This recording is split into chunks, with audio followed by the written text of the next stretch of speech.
we continue to follow breaking news at the top of the hour. We are learning the Pentagon plans to revisit its investigation into the deadly bombing at Kabul's airport while the U.S. was withdrawing from Afghanistan. Now, that withdrawal has received a massive amount of criticism over what unfolded and how it potentially could have been stopped. The Pentagon now expected to interview service members who were at the airport when the bombings began. Now, you'll remember back in 2021, 13 service members, in addition to hundreds of Afghans, were killed during that chaotic withdrawal. And just last month, Gold Star families of the service members killed denounced President Biden and his administration over the lack of answers and what exactly unfolded during that deadly attack. NewsNation's Joe Khalil joins us live from Washington, has been on this breaking news. And Joe, to say this is significant is not even really putting it into perspective. Yeah, I mean, this is huge. And the Pentagon now saying they're revisiting their own investigation into that 2021 Kabul airport bombing that killed 13 service members and 170 Afghan civilians, comes as maybe a bit of a surprise, but certainly something that, as you mentioned, the victims' families have really wanted to see for quite some time. Why now? You may be asking, why are they doing this? Well, the Pentagon has come under serious pressure for the conclusion it came up with under this investigation. They have said that there was absolutely no way to prevent this bombing before it happened. There was no way, it was inevitable that the ISIS group that carried this out was going to do this and that the military couldn't have stopped it.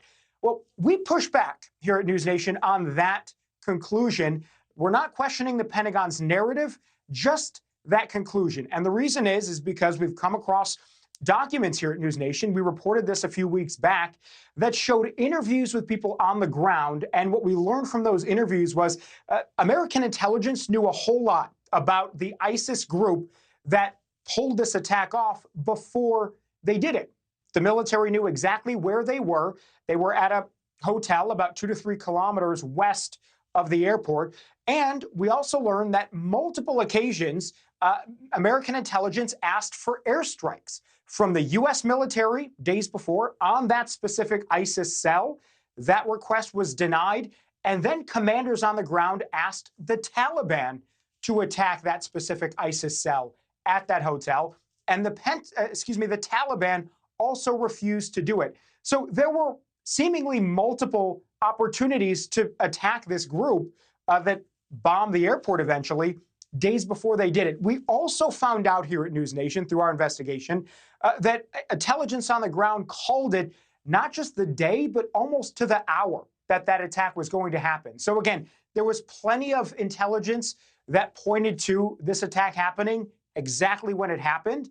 And the idea that the Pentagon says this was totally not preventable has been questioned by us and also by others, members of Congress, and certainly the families of those service members. Now, we have learned that there were a number of people who were right close up to the bombing who survived it that were never actually interviewed by the Pentagon when they did their after-action report. One of those people is Tyler Vargas Andrews. He was a Marine sniper who says he believed that the person who ultimately bombed the airport, the suicide bomber themselves, he saw them in his sights from his sniper's position and wanted to pull the trigger. He was told, he says under oath in front of Congress, he never got the green light to do it. So he was actually right at the heart of this, was never interviewed for the investigation. He is now going to be interviewed as the Pentagon revisits this, as are, I believe, at least a dozen others, close to 20 people who were either just not contacted or were in the hospital when the investigation was happening. So we're going to get some new information, some fresh eyes, and some fresh perspectives that will contribute to this, the full picture, the full narrative here. And Nichole, I can tell you that's certainly something that the family members of these 13 service members who died, they have been wanting this for some time. They've been wanting the Pentagon to come back and revisit what happened that day. Yeah, there's certainly a lot of families, a lot of Americans who want answers. Thank you for watching. Go to newsnationnow.com to find NewsNation on your television provider. And don't forget to click the red subscribe button below to get more of NewsNation's fact-driven, unbiased coverage.